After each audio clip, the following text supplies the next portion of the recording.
A ver, vamos a empezar por el inicio. Todo el inicio.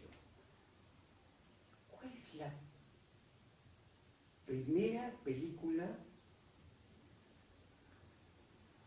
de la cual tienes conciencia de haber estado dentro de un cine? Cuando eras chico. No es la primera que viste. No, claro. El primer recuerdo dentro de un cine o haciendo cola en un cine, por lo menos. O sea, así de pantallazo así que tengo de 101 Dálmatas, porque creo que yo tenía un padrino que me llevaba a todas las matinales del cine de San Antonio. Puta, qué viejo. Pero de verdad, entonces veíamos las películas de Disney 500 veces. Y me acuerdo de los Aristogatos y de 101 Dálmatas, ¿no? Que La noche de las narices frías, ¿no? Esas me acuerdo muchísimo, eran como muy claras, ¿no? En mi memoria, o sea, no me acuerdo de haber hecho cola ni estar adentro, me acuerdo simplemente de haberlas visto en pantalla grande, ¿no? De entrar al cine sí me acuerdo haber entrado, además que fue un trauma, ¿no?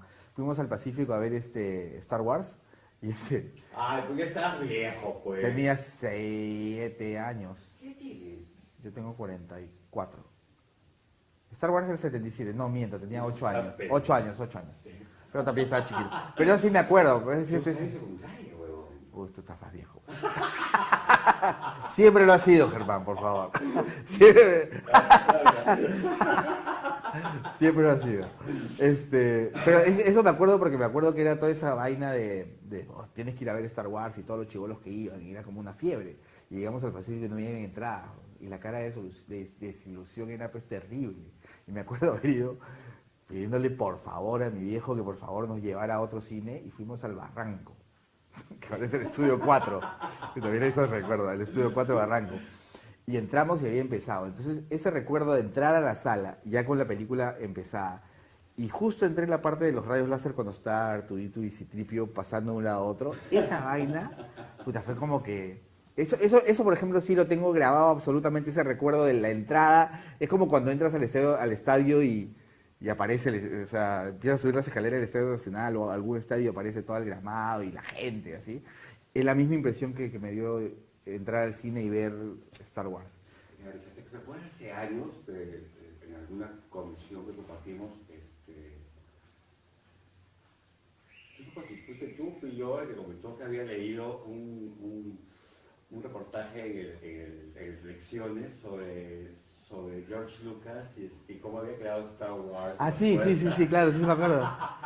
Claro, que era pero de hace años. Sí. ¿Cómo era? En el 77, era justo por el estreno en Estados Unidos. Sí, pero yo he ido a ver contigo el episodio 1 en Miami. Al segundo día, claro, el día del estreno. Con la mirada de la mano. ¿Ah? Con la mirada de la mano, digo. Sí, y que habían espadas láser adentro. ¿Cuánto buscamos la espada láser en maldita que Nunca encontramos. No encontramos nunca. Bueno, me acuerdo que cuando hablamos esta vez de este artículo, tú me dijiste que fue a raíz de, más o menos a raíz de leerlo, que decidiste hacer cine. Un poco pasó lo mismo contigo, solo que yo nunca hice cine y tú sí.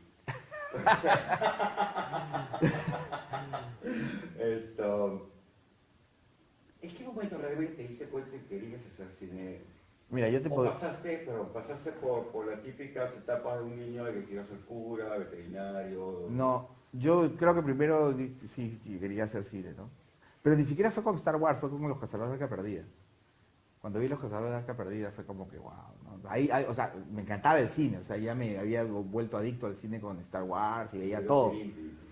Claro, pero ya llegó Indiana Jones y fue como, wow, o sea, claro, te podría mencionar, bueno, cuando vi Tarkovsky, Berman, me di cuenta, pero no, mentira.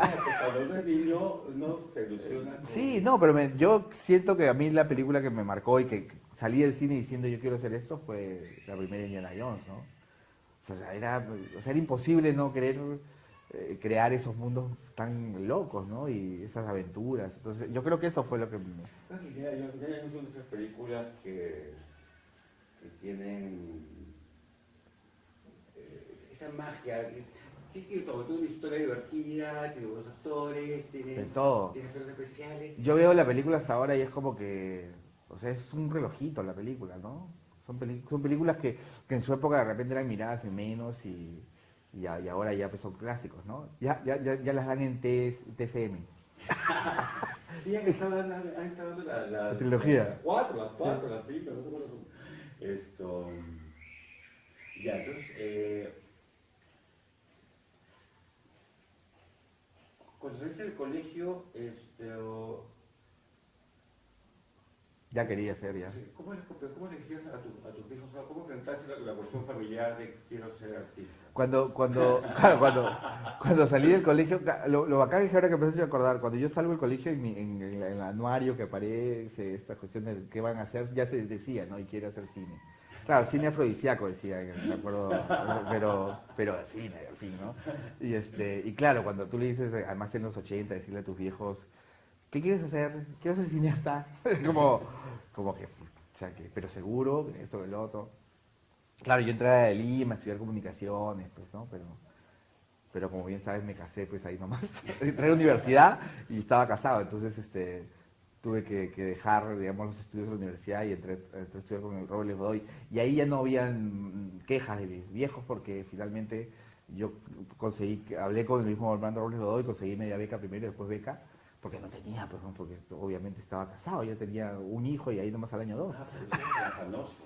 Claro, sí, es que para mí era un descubrimiento porque yo venía de ver películas, o sea, cuando entrabas te hacían llenar una ficha con tus películas favoritas, y mis películas favoritas eran ¿qué? Volver al futuro, El cazador de la que perdía, entonces yo estaba en otra onda, o sea, llegaba por otros motivos. Tú llegaste al taller sin haber visto, digamos, más allá del cine americano. Sí, sí. Claro, yo soy de los 80, entonces en esa época no había otro cine, bueno, como ahora, ¿no? No se ve. Sí, pero yo la cinemateca... Había el cinematógrafo. los salesianos, Sí, pero yo no iba a eso, yo iba solamente al Pacífico, al Real. Y para mí el cine arte... Claro. No, tampoco... Pero me iba, digamos, lo máximo que veía en las películas del Oscar, ahí sí me afanaba, ¿no? Entonces sentía que culto soy por ver las películas del Oscar. No había mucha... Hoy tampoco, o sea, en realidad yo empecé a ir al cine, realmente casi cuando estaba yo en quinta y media, ¿no? Claro. Claro. 9, por ahí. Sí, yo recuerdo incluso haber descubierto las películas mudas cuando estudiábamos historia del cine, y me acuerdo hasta ahora que no le he conseguido, si alguien la tiene, por favor, El sombrero de paja de Italia. Qué bonita película. Esa película a mí me encantó. La primera vez que la vi fue o sea, me enamoré del cine mudo con esa película. Y no la he vuelto a encontrar ni en Polvos Azules ni en ningún lugar. No existe la película. Entonces, existe, obviamente, pero no hay una copia. La he buscado incluso en Amazon, no hay. Y yo tengo el mejor recuerdo. ¿Ah? No la de... Es un clásico. Sí, o sea, sí. O sea, no la de Fernandel, sino la muda, ¿no? Y ahí empecé a descubrir las películas del cine, nos íbamos a los ciclos de Berman, pero nunca dejé tampoco el cine de género, o sea, me acuerdo que fuimos a un ciclo de comedia y fuimos a ver películas de Laurel y Hardy, con algunos del grupo del taller, ¿no? O sea, nunca renegué, quizás en la época de crítica sí, ¿no? Del cine norteamericano, pero al final... Pero es parte del cine, en realidad, o sea... Y es parte del crecer también, ¿no? Hoy día a los chibolos todo les apesta, ¿no? Entonces, hay una pose que uno adquiere siempre de joven. ¿Qué uno adquiere cuando está en la universidad? Por supuesto, o sea... En la universidad yo solamente escucho a Silvio Rodríguez y... Exacto. Claro, y ahora, ¿cómo podía escuchar eso? Claro, yo siempre que voy a criticar, o sea, en nuestra época... que esas porquerías del Meneito y la Macarena, pero iba a hacer un matrimonio y lo ponían y yo era el primero que salía a la pista a bailar. Tú siempre, yo nunca. Yo siempre salía así, y ahí con el pasito, y ahí me mataba de risa. Así se gileaba la chica. ¿Tú te fuiste a Chile después del taller de Robbie? Sí, terminé el taller y hubo el paquetazo, el shock. ¿Te fuiste con tus hijos? No. Me fui con mis hijos, sí. Y con mi ex embarazada de uno. ¿Te había preguntado eso? Sí. ¿Te fuiste con toda la familia? Sí, todos. O sea, yo me fui primero. Me fui 2, 3 meses. Pero yo siempre he sido muy papá gallina. Entonces ya el mes y medio estaba destruido allá. Pues, mira, tan chico, estaba destruido solo allá. Y me sentía... Entonces llamé y le dije, ya conseguí trabajo, ven. Y los mandé a traer. Y Sí, puede ser que te habías sido soltero y habías... No, me fui casado.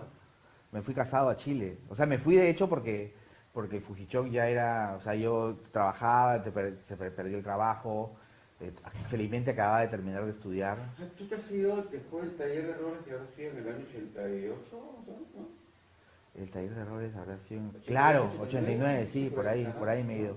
Sí, porque yo llego a Chile en el 89, para un amnistía internacional. Llegué y me recibieron todos los cantantes. El primer concierto grande que vi en mi vida. Después de haber visto en la Feria del Hogar a Miguel Mateo, me pasaba a ver a Sting y a Peter Gabriel. Era como, wow, ¿no? Entonces llegué y creo que a los 2 días fue el concierto y me tiré creo la mitad de la plata que tenía para ir al Occidente y todo y nos vinimos a Perú. Pero ¿Y cómo estás el comercio, huevona? porque cuando regresé de Chile, o sea, regresé porque cuando, o sea, fue raro porque claro, yo me fui con mis hijos muy chiquitos y mis hijos vivían con nosotros, quizás por eso yo, pucha, el cariño, bueno, el cariño del padre, pero además yo siendo mamitis ya por mis hijos, ¿no? Entonces, porque nosotros éramos papás, abuelos, todo, ellos no tuvieron el cariño de los abuelos, no estábamos lejos. Y cuando una vez vinimos de visita, yo me percaté pucha, eso es súper necesario para ellos, ¿no? O sea, era como que reencontrarse con los abuelos a los que prácticamente recién conocían, fue alucinante. Entonces, los mandé toda una temporada de 6 meses acá, fue el tiempo que me separé en esa época más de mis hijos y yo me quedé trabajando en Chile. Y después decidí, ¿sabes qué? No, ya me regreso. Y me regresé y mi suegro estaba haciendo justo una panadería, mi ex suegro, y me puse a trabajar ahí en la panadería, administrando, haciendo cajas, o sea, he hecho de todo. Y de repente, mi gran amigo Lucho Rivera, más conocido como Falco Rivera, un día me dice, oye, están buscando un practicante que sepa de cine. Y yo le dije, ya, pues, y me entrevisté con Rocío Silva, y fui muy claro decirle, o sea, si tú me dices que escribo una oración, seguramente va a tener en esa sola oración 1000 faltas ortográficas, pero si me preguntas de un director o algo, te lo voy a contestar. Y de repente me llamó para practicar, y practiqué 4 meses así, o sea, iba 4 horas al comercio, y después me iba a trabajar de madrugada a la panadería. ¿Practicaste en el área de revista, en Somos? En Tedemás. En Directamente entre, sí. Justo estaba ahí, estaba con Leila Pardo, estaba Eduardo Lavado, y estaba Alberto Acerbat y estaba Rocío. Éramos nosotros y yo era el practicante nuevo que entraba. Pero yo no podía, o sea, como yo no era el estudiante que iba y compartía los estudios con el trabajo, o sea, yo trabajaba con las prácticas, perdón. Yo trabajaba en una panadería desde las 5 de la mañana hasta las 2 de la tarde, ahí me iba al comercio y de ahí regresaba en la noche para volver a hacer esa rutina. Entonces, en algún momento se dio el momento que Rocío pasó, creo, casi ahí nomás. Ella salía y Alberto ascendió, como que todo se armó y me dijeron si me quería quedar y renuncié a la panadería, ¿no? Porque además la panadería quedaba en el Sol de la Molina. Entonces el viaje era de 2 horas, era terrible. Entonces, pero nada, pues, o sea, en realidad yo sentía que sin haber estudiado periodismo era lo que más me acercaba a lo que yo quería hacer, ¿no? Así que ahí fue como, además creo que llegué en una buena generación, o sea, caí en un momento en el que, creo que en esa época estabas haciendo tú también. No, yo creo después. Pero no mucho después. No me acuerdo. O sea, era 1 año, 2 años después, no mucho más. Pero estaba, No sé, yo entraba en el 94, ¿puede ser? 94, 95. Yo entré con Eugenia Montt, Julián entró un par de años después, pero Farfán recién estaba, bueno, con César Gutiérrez, ¿no? Estaba Osquita Promontana, Oscar Franco. Creo que era una generación muy baja. Es que era un team, además era un team muy envidiado. O sea, de verdad éramos como los pitucos. Yo creo que ahí no... No, éramos como la familia de funcionarios funcionales.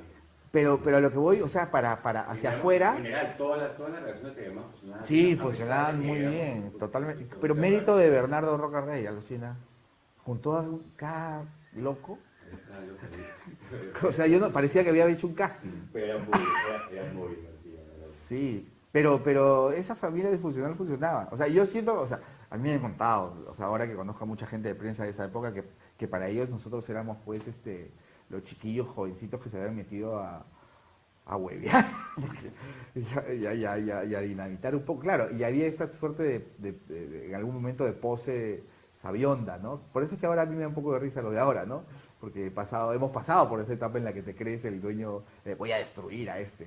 Bueno, porque además tenía su poder, ¿no? O sea, Sí, por supuesto. tenía un gran poder. Claro, esa es la diferencia, que además tenía su poder. Estos blogcitos no tienen poder y se creen la cagada. Bueno, Algunos. Pero bueno, Ya la pasé bien. sales de La pasamos. comercio y decides hacer tu empresa. Claro, yo estaba esperando que me voten del comercio para que me dieran mi billete y me pudiera ir a hacer algo. Y tenía dos opciones, o me compraba mi cámara o me compraba mi carro para hacer taxi. Esas son mis dos opciones claras, porque claro, yo tenía que mantener a mis hijos. Y decidí comprarme la cámara, ¿no? Entonces la empecé a alquilar, a hacer cositas por aquí, por allá, y a vincularme un poquito más en el mundo de la producción. Y de repente consigo un contacto para hacer cosas en Cable Mágico, que ya lo tenía, ¿no? Porque también en alguna época escribí en la revista Cable Mágico. Y bueno, y creo que dentro de todo hicimos buenos amigos también dentro del mundo del espectáculo gracias a demás, ¿no? O sea, gracias a la entrevista. Entonces había, digamos, una suerte de nexo de una u otra forma. Entonces aproveché eso, empecé a meterme y de una u otra forma empecé a conocer más gente hasta que de repente se da la oportunidad de... Un día llego con mi guión donde un amigo, oye, deberíamos hacer una película. Y el pata me dice, ¿ya? Y ahí empezó todo, digamos, ¿no? Además fue un ya como, ya, voy a hacer una película, ¿y ahora qué hago? Porque no sabías, tenía ni idea de cómo empezar la cosa, ¿no? Esto. ¿Cómo llega Fiorella a tu vida? A Fiorella la conozco en un karaoke. Qué raro, qué raro. Ahora vamos a cantar, Pilar. Lo que pasa es que Fiorella era muy amiga, es raro, porque Fiorella era muy amiga de mi hermana. Es más, a mi hermana, mi papá los conocía de antes, por las novelas de Iguana. Porque mi hermana tuvo un papel en Boulevard. Claro, estuvo en Boulevard Torbellino.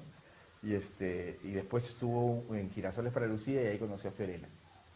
Pero yo, no la Fiorella era, digamos, la actriz de Michelle Gómez, pues. Claro. Y nosotros Estaba prohibido. Era el fruto prohibido. Por alguna razón, nunca supe por qué, pero había algún tema ahí extraño con la producción de Michelle Gómez, a quien ahora ya lo conozco y es una muy buena persona, y tú también creo, me imagino que los conoces, son buenísimos. Nunca entendí por qué, pero bueno. Yo llegué cuando ya todos estaban en el tema. Sí, había como una suerte de regla, yo era muy bueno que llegaba. Sí.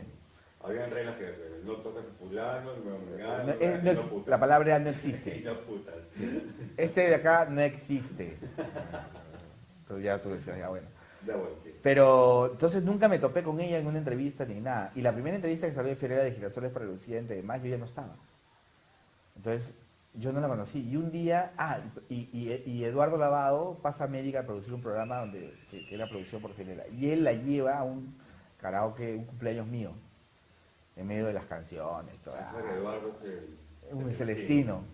Bueno, yo fui el Celestino con él, o sea, le devolví yo le presenté a su esposa luego, a Giselle.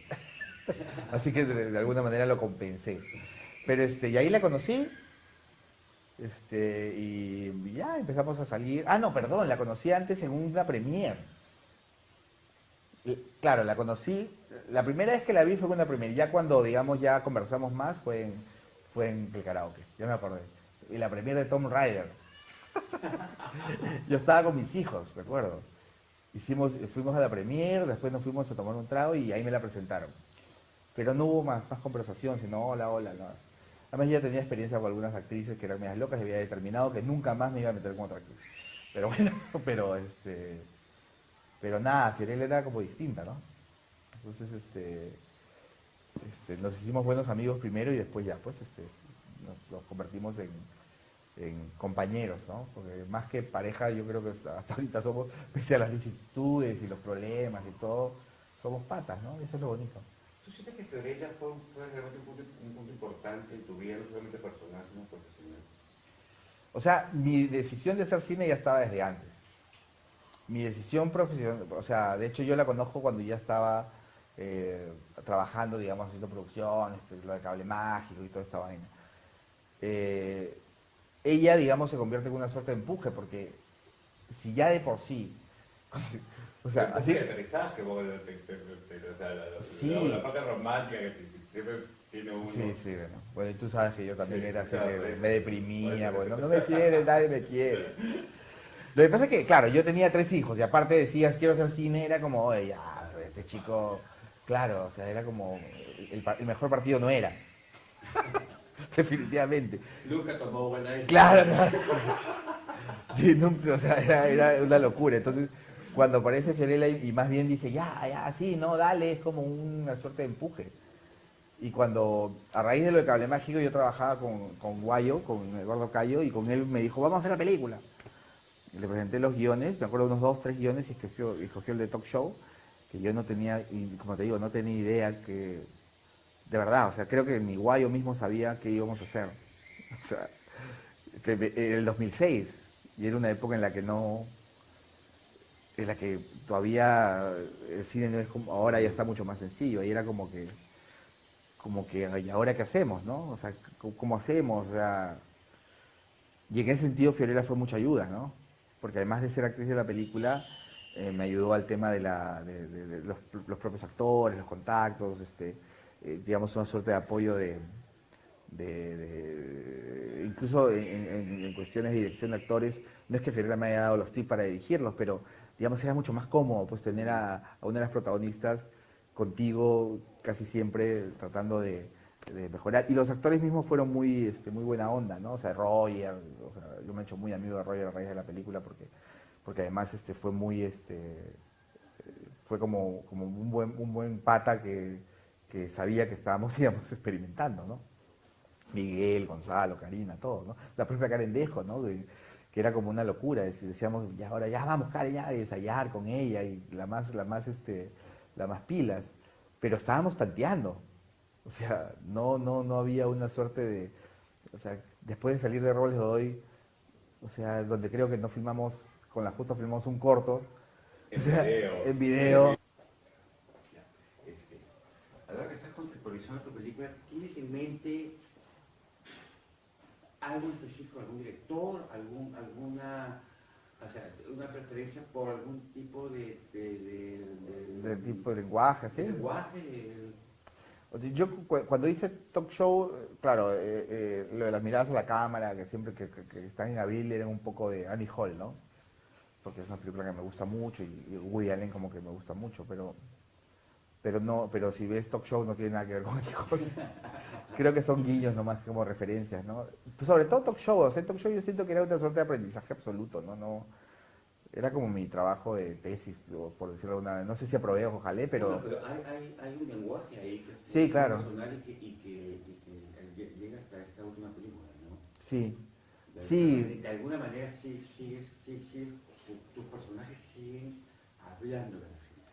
sí, en esta... Y ahora, en esta última de una manera bastante descarada, ¿no? Sí, claro. Empieza y termina la película igual, y hay muchos momentos en que el personaje de Salta. Gabriel Claro, la gente... habla y se entremete. Además hay otras cosas que han metido. El juego, sí. Estos insertos de imágenes de guerra, de tratar, ¿no? Que también forman parte de esta cosa de confrontar un poco al público. Sí, es como un juego, ¿no? Claro, lo que pasa es que ahora yo creo que está, en Locos sobre Abril está como más asentado, ¿no? El otro era como una prueba a prueba y error en Talk Show. Habían sí juegos de lenguaje, de las cámaras que se dividían y tenía a Gonzalo arrodillado mientras la otra estaba parada y entonces componía, digamos, un poco eso. Sentía que era algo que no se había hecho en el cine peruano por lo menos y eso me animaba también a tener un poquito a ser un poquito original, pese a que no era inventado por mí, o sea, obviamente eso está inventado de hace muchísimos años. Pero sí, hay un gusto o sea, yo tengo muchos cineastas de cabecera, o sea, de hecho Woody Allen es uno de ellos, ¿no? O sea, es obvio que incluso hay encuadres de Locos sobre Abril que son copias de... El travel circular, sí, ¿no? O ellos de espaldas mirando el barco, que claro, no será el puente de San Francisco, pero bueno, hay una intención de homenaje. No, eso no lo había captado. el puente de Nueva York, perdón, de San Francisco no, de Manhattan, no el puente de Manhattan. Claro, Pero hay cosas así, o el recorrido, hay varios planos largos, el recorrido cuando ellos llegan al fondo y caminan, están como estos planos largos que están muchos en Manhattan, Claro, ¿no? en esa película, en esta última, Loco Cielo de Abril, hay, hay un personaje que es medio tímido que aparece que es la ciudad. Sí, claro, sí. Sí, está, y esto es una ciudad muy bonita, ¿no? Muy como de ensueño. La verdad Sí, hay sitios que no conozco. y es el Surco, está acá, ¿no? Es el parque El de la amistad y el parque, y hay una parte que es el Parque Martellini, que es un parque nuevo, que está atrás de Benavides con Ayacucho ahí. Y de noche es muy bonito, yo no, la verdad que tampoco, mira, yo vivo en Surco y no, como uno que es despistado, ¿no? La verdad es que sí, uno descubre puntos de vista interesantes, ¿sabes? Porque normalmente no ves Lima desde ese punto de vista, No. desde el punto de vista, digamos, clase media. Sí, claro. Lo ves más del lado... Pero esa historia yo sentía que, más o sea, lumpen, exacto. ¿no? Yo lo que sentía con esa historia es que tenía que ser, o sea, para mí era un cuento en realidad. O sea, Abril te está contando un cuento. Es su vida, pero empieza como un cuento, ¿no? Que termina de una manera un poquito más dramática. Incluso la música, si te das cuenta, es como empieza como muy de cuento de hadas y de repente cambia a una cosa más de juego, de jugueteo, ¿no? Bien marcadas, ¿no? Y de repente al final termina un poquito más dramático para volver, digamos, a la música más amable, ¿no? Porque tampoco quería una tragedia. Entonces, en ese sentido la ciudad también era como o sea, el Parque de la Amistad es un lugar muy bonito donde de verdad te puedes ir a sentar horas y ver el agua correr, sentir el agua correr. Ay, sí, claro, para filmar, sí. Pero eso me pareció bien interesante, ¿no? El de descubrir un personaje nuevo dentro de tu cine, de tus tres películas, de todas maneras, para un director peruano, Sí. tres películas es bastante. Sí, y es primera vez que yo tengo a la ciudad como personaje, porque el talk show, por ejemplo, era una cosa muy de personaje, muy de personas, de personajes. Y en El Buen Pedro nunca menciono Lima, simplemente es ciudad y es otra cosa, ¿no? Aquí hay una clara evolución de tu estilo de la primera a esta tercera, pero también hay una maduración en cuanto a las formas. Sí, lo que pasa es que, como te digo, yo creo que talk show era como una suerte de... O sea, talk show era como la llave para mí.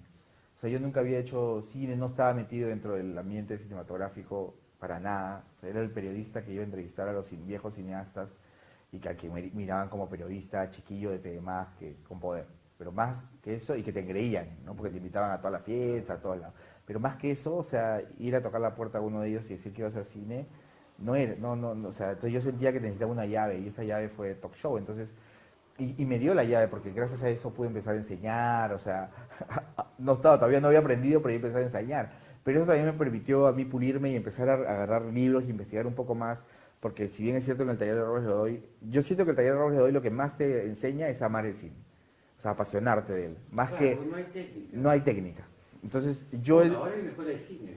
Sí, bueno, no sé cómo será, pero en ese momento de verdad, o sea, veías películas y si algo me quedó fueron los análisis y el esto. Entonces yo después descubro la teoría de la puesta en escena y la importancia de la puesta en escena. Entonces, que incluso el guión, por más bueno que sea, si no está acompañado de un estilo, o sea, no, es como hacer fotografía, o sea, tienes que tener un sello. Entonces, a raíz de ahí yo me empiezo un poco a perfeccionar en eso. Claro, en contar historias, pero que estén enmarcadas dentro de un estilo determinado. Y de hecho, mi primer experimento en ese sentido fue El Buen Pedro, que creo que fue un experimento demasiado extraño. O sea, yo hasta ahora, porque es como el anti-thriller, yo siempre dije, es el policía que las historias del policía y el asesino, y el policía nunca busca al asesino porque está en otros problemas. Pero tenía muy claro que la cámara tenía que ser cámara en mano en uno, en el otro lado cámaras más quietas, azules en uno, verdes en otro. O sea, a nivel estilo estética, tenía muy claro lo que quería. Siento que Abril ya me dio la oportunidad de pulir un poco más lo narrativo, ¿no? Pero mantener la estética, que es lo que a mí me interesa mucho, ¿no? Dentro de un cine además digerible, sobre todo Abril, digamos, ¿no? Es que como más amable con el público. pero sí, ha sido un yo siento que es un aprendizaje, porque acá en el Perú no hay realmente una escuela de cine que por lo menos ojalá que la escuela de cine ahora sea así y que las nuevas generaciones lo aprendan, pero o sea, yo sé que, por ejemplo, y recién, y mucha gente no sabe de puesta en escena o de estilo o sea, a veces se van más a la dramaturgia y dejan de lado lo otro. Entonces, por eso siento que en muchos aspectos durante los 80 y 90 el cine peruano era muy parecido. O sea, parecía que la dirigía el mismo director siempre, salvo excepciones, pero siento que, pero siento que era así. Entonces creo que ahora hay mayor diversidad porque creo que la gente ha entendido que es importante dar tu propuesta visual y, bueno, audiovisual, ¿no? Entonces, por eso juego con eso, ¿no? Juego con sonido, juego con diversos, con lo de introducir, digamos, el avión, el kamikaze y estas cosas que son medias pastrulas, introducirlas al lenguaje. Es una ¿no? película extraña. Es una película Sí, sí, a mí también me causa, como te contaba ya fuera de cámaras, o sea, yo sentía que la película era muy amable con el público y le iba a gustar, pero de ahí a que haya estas reacciones de voy a seguir la filosofía, o sea, es como que, o sea, chévere, porque finalmente son halagos, ¿no? Pero es como que hay una conexión extraña. es extraña porque es una comedia y no es una comedia. Ah, sí. Es un drama y no es un drama. No, no es un drama. Sí, es una película muy rara. O sea, se maneja Sí. en el borde, digamos, ¿no? Sí. Bueno, esa es interesante porque el personaje pasa por un momento de, de border, está en un borde. Sí, está en una línea. Realmente pende de la cuerda floja, ¿no? Y la película te hace sentir cómodamente incómodo. Sí, claro. Por eso te decía, yo lo que trataba de hacer era que la gente se olvide que en algún momento, o sea, los recuerdos de que se va a morir están puntualizados en algunos momentos muy específicos, pero trataba de que la gente se olvide para que cuando suceda sea más bien una sorpresa, ¿no? Este plano largo en que ella pone la mesa para tomar desayuno y es largo y ella no aparece, yo sentía que el público iba durante esa Es escena. uno de los momentos más bonitos. Sí, a mí también me gusta, porque además es como que la gente empieza a pasarse la voz, ¿se ha muerto? O sea, como que empiezan a reflexionar sobre qué pasa, ¿no? Entonces, y ese vacío, a mí me parecía que funcionaba bien, ¿no? Entonces, y es como que conmovedor, ¿no? Y la gente, pues, como que se choquea un poco, ¿no? Eso es chévere.